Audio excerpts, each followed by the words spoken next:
5 minutes road கடை ஸ்டைலில் ஹெல்த்தியாக டேஸ்டியாக ஹைஜீனிக்காக பேல்பூரி செஞ்சு பார்க்கலாமா?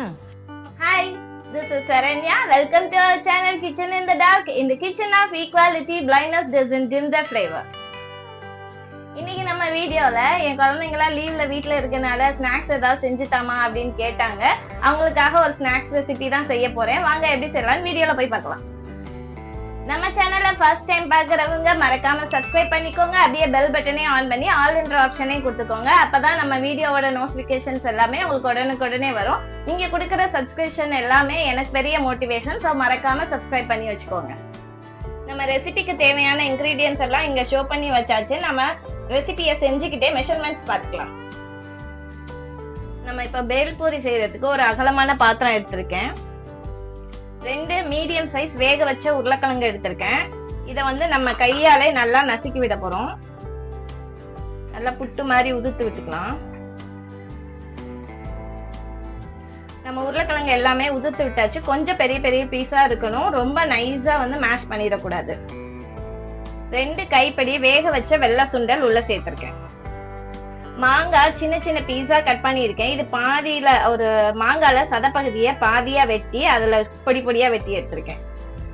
ஒரு பெரிய கேரட்டை நல்லா பொடி பொடியா வெட்டி வச்சிருக்கேன். அதையும் உள்ள சேர்த்துக்கலாம். ஒரு மீடியம் சைஸ் வெங்காயத்தை பொடி பொடியா கட் பண்ணி வச்சிருக்கேன். அதையும் உள்ள சேர்த்துக்கிறேன். ஒரு பெரிய தக்காளி உள்ள அந்த ஜூஸ் மாதிரி ஒரு பகுதி இருக்கும்ல, விதையெல்லாம் அதெல்லாம் எடுத்துட்டு பொடி பொடியா கட் பண்ணி வச்சிருக்கேன். அதை உள்ள சேர்த்துக்கிறேன். கொஞ்சமா லைம் ஜூஸ் சேர்த்துக்கிறேன்.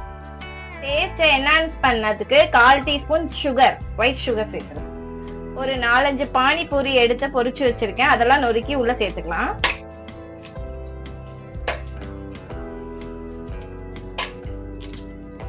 நல்லா கிரன்ச்சியா இருக்கும் அது சேர்க்கும் போது.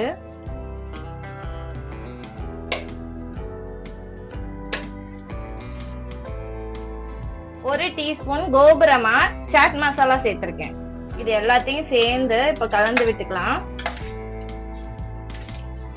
இது நல்லா இன்ட்ரெஸ்டிங்கா சாப்பிடறதுக்கு நல்லா எம்மியா இருக்கும். குழந்தைங்களும் விரும்பி சாப்பிடுவாங்க.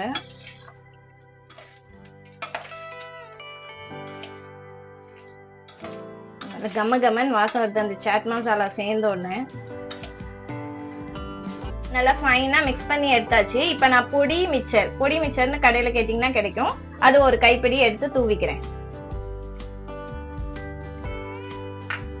அதெல்லாம் சேர்த்து இன்னொரு தடவை கலந்து விட்டுக்கலாம்.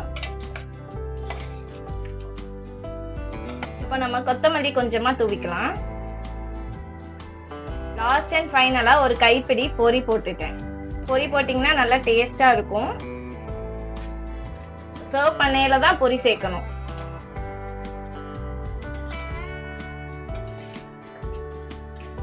அவ்வளவுதான், எம்மியான டேஸ்டியான பேல்பூரி ரெடி. ஒரு பவுல் சாப்பிட்டீங்கன்னாவே வயிறு ஃபுல்லா ஆயிரும்.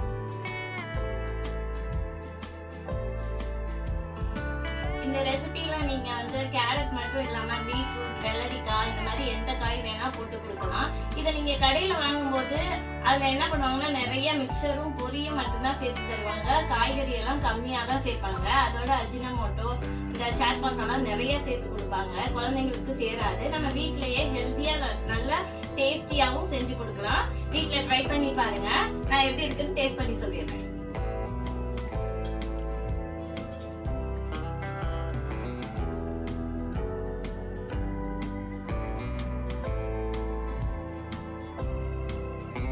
ரொம்பவே மேஜிக்கா இருக்கும். புளிப்பு, இனிப்பு, அந்த சாட் மசாலாவோட லைட்டான காரம், அப்புறம் அந்த மாங்காய், கேரட், அந்த கொண்டைக்கடலை எல்லாமே டிஃபரெண்டா இருக்கு. சேர்த்து சாப்பிடும் போது குழந்தைங்கள்ல இருந்து பெரியவங்க வரையுமே இது ரொம்ப ரொம்ப பிடிக்கும். நீங்களும் செஞ்சு பார்த்துட்டு எப்படி இருக்குன்னு கமெண்ட் பாக்ஸ்ல கமெண்ட் பண்ணிடுங்க. நெக்ஸ்ட் வீடியோல பார்க்கலாம். டாடா, பை.